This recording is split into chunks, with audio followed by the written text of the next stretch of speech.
পরিবেশ রক্ষা প্রত্যেকের ইমানি দায়িত্ব। গজারিয়া বিল ও পরিবেশ বাঁচাও গজারিয়া বিলে কলকারখানার দূষিত পানি অবৈধভাবে নিষ্কাশনের প্রতিবাদে মানববন্ধন ও গণস্বাক্ষর অনুষ্ঠিত হয়েছে। দুপুরে আশুলিয়ার ইয়ারপুর ইউনিয়নের তৈয়বপুর গজারিয়া বিলের সামনে এই মানববন্ধন অনুষ্ঠিত হয়। বক্তারা বলেন, এই বিলের সামনে আমাদের একটি মাত্র ফসল হয়, ধান। গজারিয়া বিলে কলকারখানার দূষিত পানি অবৈধভাবে নিষ্কাশনের ব্যবস্থা না থাকায় আমাদের লক্ষ লক্ষ মন ধান থেকে বঞ্চিত হইতে হয়। তাই সরকারের কাছে আবেদন, এই পানি যাতে বিলে না পড়ে তার সুষ্ঠু সমাধান চাই। এ সময় আশুলিয়ার তৈয়বপুর বিল পাড়ের কয়েকশত স্থানীয় বাসী সহ আশুলিয়া প্রিন্ট ও ইলেকট্রনিক মিডিয়ার সাংবাদিক উপস্থিত ছিলেন। এখানে মানুষ মৎস্য চাষ করে, জমি চাষ করে, এই হামিম গ্রুপ সহ অন্যান্য ফ্যাক্টরির যে কলকারখানার বর্জ্য আছে এইটা এখানে ফেলার জন্য চেষ্টা করা হচ্ছে এবং তার পরিকল্পনার অংশ হিসেবে বর্তমানে আশেপাশের যে বাড়িঘরগুলো আছে, ভাড়া বাড়িগুলো, এইগুলোর ময়লাগুলো এখানে আর কি সফট একটা ইমেজ তৈরি করার জন্য প্রথমে এই ময়লাগুলো ফেলানো হচ্ছে।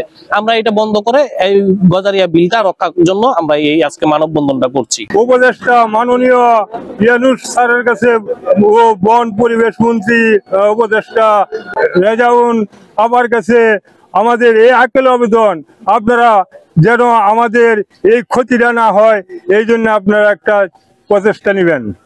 এই ম্যানহোলের মধ্যে এলাকার যে বাড়ি ঘরগুলো আছে, এই বাড়িটার যে বজ্র পানি, টয়লেটের পানি সব লাইন করে দেওয়া হয়েছে এই ম্যানহোলের মধ্যে।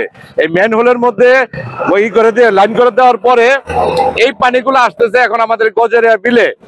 এই বিলে আমাদের এই পানিতে আমাদের খুব ক্ষতি করতেছে। আমি এই যে এখানে ক্ষেত করছি, ধান ক্ষেত করছি, আমার ধান ক্ষেত যে ধান রোয়া হয়েছিল, ধান হওয়ার কথা ছিল প্রায় 50 মন, এখানে 50 মন তো দূরের কথা, এখন 5 মন হবে কিনা সন্দেহ।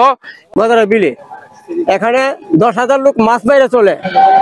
এই হামিম গ্রুপের বর্জ্য পদার্থ যদি এই বিলে নামে তাহলে আমাদের এই 50,000 লোকের রেজেক নষ্ট হয়ে যাবে, আমাদের আবহাওয়া নষ্ট হয়ে যাবে। এই পানি বন্ধ করার জন্য আমরা বিগত কয়েক মাস যাবত চেষ্টা করতেছি, কিন্তু সুরাহা করতে পারি নাই।